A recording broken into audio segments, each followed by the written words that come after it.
ஆண்டுகளிலிருந்து உலக சந்தையில் களை கட்டி வரும் செங்கல்பட்டு மீனவன்.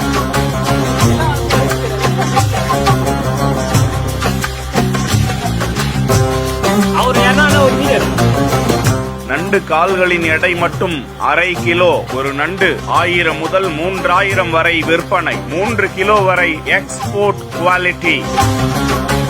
கடல் உணவு வகைகள் என்றால் எல்லோருக்கும் பிரியமானது. செங்கல்பட்டு கல்பாக்கம் அடுத்த கடலூர் சின்ன குப்பம் பகுதியை சேர்ந்த மீனவர் வினோத். இதற்காக அவரது இல்லத்தின் அருகாமையில் இருக்கக்கூடிய உப்பு நீர் தேங்கி இருக்கும் பகுதியில் பிரத்யேகமாக தண்ணீர் உள்ளே சென்று வரும் வகையில் கூண்டுகளை அமைத்து வைத்திருக்கிறார். முன்னதாக மீனவர்கள் அனைவரும் பிடித்து வரும் சத்துக்கள் இல்லாத வாட்டர் நண்டுகள், சதை குறைந்தது என கழிவுக்கு போடக்கூடிய நண்டுகளை குறைந்த விலைக்கு வாங்கி வந்து தனது பண்ணைக்கு கொண்டு வந்து அதனை பராமரித்து அதற்கு தீவனம் கொடுத்து நல்ல முறையில் வளர்த்து அதிக சதையை ஏற்படுத்தி வெளிநாடுகளுக்கு ஏற்றுமதி செய்வதை வழக்கமாக வைத்திருக்கிறாராம்.